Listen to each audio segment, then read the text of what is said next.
प्रिय विद्यार्थियों, हम लघु सिद्धांत कौमुदी का अच संधि प्रकरण पढ़ रहे थे और अच संधि में हमने गुण संधि के 2 सूत्र पढ़ लिए थे।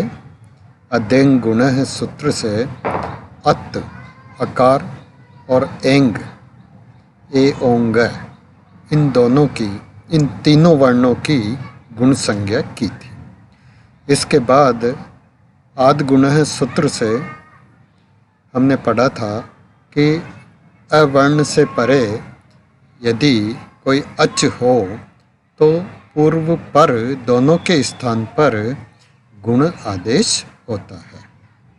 इसके बाद स्थानीय अंतरतम सूत्र की सहायता से उच्चारण स्थान की समानता के आधार पर जो गुण है अ, ए और ओ, इन तीनों वर्णों में से वही वर्ण आदेश होता है जो स्थानीय से सबसे अधिक समानता रखता है।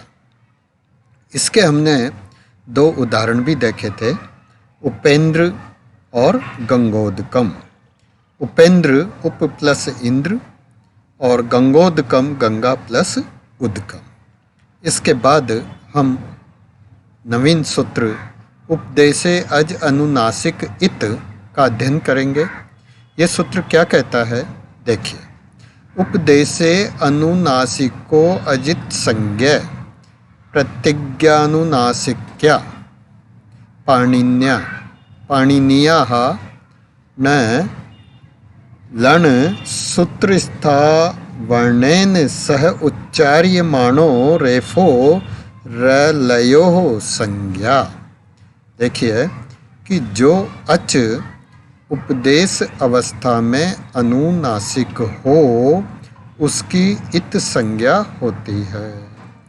जो अच यानी जो स्वर उपदेश अवस्था में अनुनासिक हो उसकी इत संज्ञा इस सूत्र से यानी कि उपदेशे अज अनुनासिक सूत्र से होती है। उपदेश क्या है, अनुनासिक क्या है, यह हमने संज्ञा प्रकरण के दौरान पढ़ा था कि उपदेश जो है विभिन्न आचार्यों ने सूत्र पाठ, धातु पाठ, गण पाठ, उणादि पाठ, लिंगानुशासन, आदेश, प्रत्यय, इन सबको जो है उपदेश की संज्ञा दी है। दूसरा शब्द है अनुनासिक। तो अनुनासिक भी हमने पहले पढ़ा था कि मुख नासिका वचनों अनुनासिक है, कि मुख और नासिका दोनों से उच्चारित होने वाले वर्ण की अनुनासिक संज्ञा होती है। तो अब इस पूरे सूत्र का अर्थ यह होगा कि जो अच, जो स्वर उपदेश अवस्था में अनुनासिक हो उसकी इत संज्ञा उपदेशे अज अनुनासिक इत सूत्र से होती है।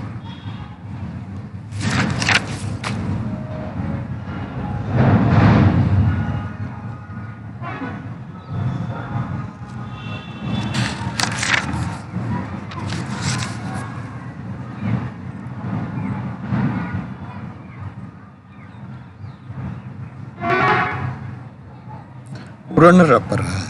अगला सूत्र आता है उरण रपर है। री इति त्रिंशत् संज्ञोति उक्तम तत्स्थाने यो अण स रपरः सन्नेव प्रवर्तते कृष्णर्दी तवल लकार है। री 30 का बोधक बताया गया है।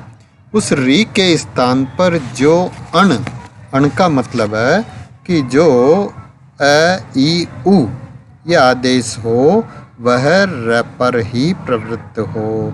र पर का मतलब है कि अ ई उ रकार परक ही होंगे। कहने का मतलब यह है कि री के स्थान पर अगर अ आदेश होता है तो वो अर होगा, ई आदेश होता है तो इर होगा, और अगर उ आदेश होता है तो उर होगा। तो इस प्रकार उरण रपर सूत्र का सीधा सीधा अर्थ यह हुआ कि री के स्थान पर आदेश होने वाला अण रकार परक होता है। अण का मतलब है अ, ई, उ। अगर अण में से अ हुआ तो वो अर होगा, ई हुआ तो इर होगा और उ हुआ तो उर होगा। अब देखिए कि यहाँ सिद्धि बताई जा रही है कृष्णर्धि, कृष्ण प्लस रिद्धि।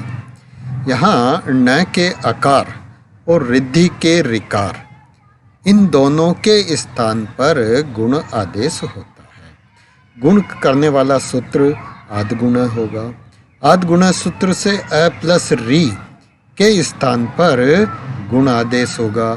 फिर इसके बाद अदेंग गुण सूत्र से अ, ए और ओ की गुण संज्ञा होगी। फिर स्थानीय अंतरतमः सूत्र से इन तीनों में से अ और री से सर्वाधिक समानता रखने वाला जो वर्ण है वो है अ, तो अ ही आदेश होगा। फिर चूंकि यह अ री के स्थान पर हो रहा है, इसलिए उरण रपरह सूत्र से यह अ रकार परक होगा। रकार परक का मतलब है कि यह अ जो है इसके साथ र भी होगा, अर होगा।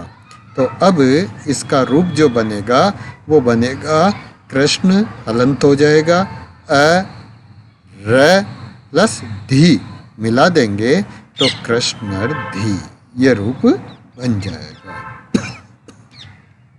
दूसरा उदाहरण है तवल लकार है, तव प्लस लृकार है।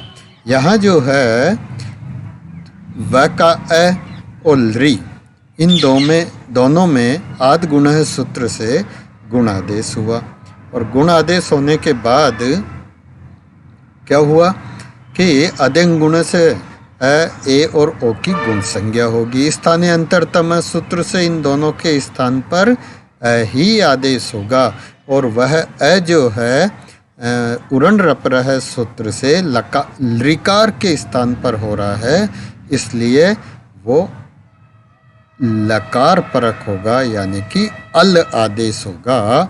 और अल आदेश होने की स्थिति में त व हलंत हो जाएगा, अल प्लस कार है, मिला देंगे तो तवल लकार है, यह रूप सिद्ध होता है। अब देखिए अगला सूत्र आता है लोपः साकल्यस्य। लोपः साकल्यस्य, यह सूत्र क्या कहता है? अवर्ण पूर्वयोः पदान्तयोः यवयोः लोपः लोपो वाशी परे। साकल्य ऋषि के मतानुसार अवर्ण जिनके पूर्व में हो ऐसे पदांत य एवं व वर्णों का लोप हो जाता है। यदि य और व के बाद में अश प्रत्याहार का कोई वर्ण हो तो। देखिए यहाँ ये जो बात कही गई है वो साकल्य ऋषि के मत में कही गई है, इसलिए ये जो कार्य होगा ये विकल्प से होगा, है ना।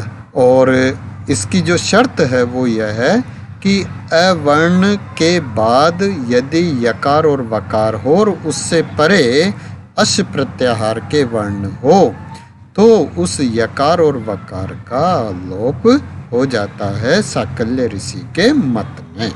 कहने का मतलब यह है कि यह कार्य जो है विकल्प से होगा।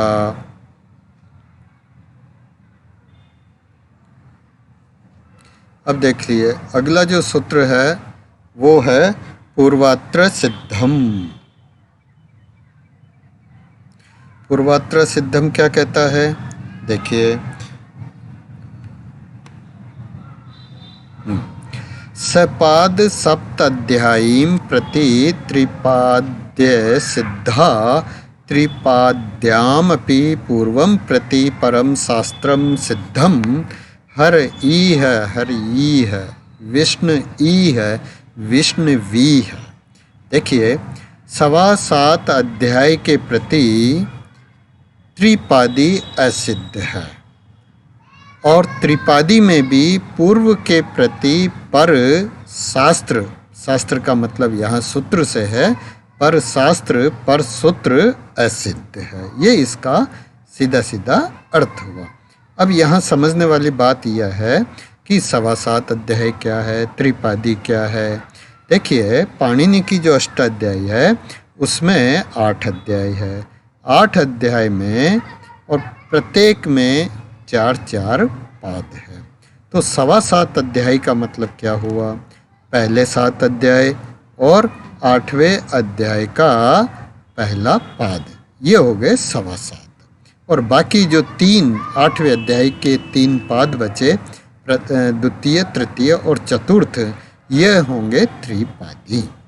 तो कहने का मतलब यह हुआ कि 7.25 अध्याय के प्रति जो त्रिपादी सूत्र है वो असिद्ध होंगे, और त्रिपादी में भी पूर्व सूत्र के प्रति पर सूत्र जो है असिद्ध होगा।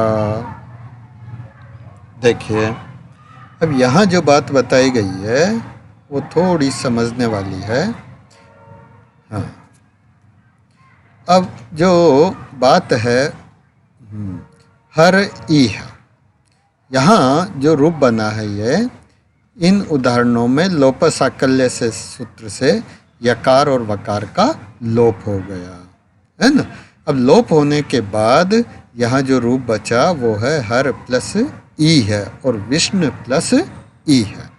अब चूंकि अ के बाद र के अ के बाद ई आ रहा है, तो यहाँ आद गुण है जो कि छठे अध्याय के पहले पाद का 27वां सूत्र है। तो यह सपादी हुआ, और सपाद सप्ताध्याय का और लोप साकल्य से यह 8वें अध्याय के तीसरे पाद का 29वां सूत्र होने से त्रिपादी है। तो जो आद गुण सूत्र है उसके प्रति लोप साकल्य से असिद्ध है, अर्थात लोप साकल्य का किया हुआ यकार और वकार का लोप आद गुण के प्रति अर्थात उसकी दृष्टि में न होने के समान है। कहने का मतलब यह है कि आद गुण को लोप साकल्य के द्वारा किया गया यकार और वकार का लोप दिखाई नहीं दे रहा है। तो इस तरह जो है यहाँ आद गुण सूत्र प्रवृत्त नहीं होगा और हर ई है यही रूप रह जाएगा। अब विद्यार्थियों, हम आज के क्लास को यहीं विराम देते हैं और अब इसके बाद आगे का हम अगले क्लास में पढ़ेंगे।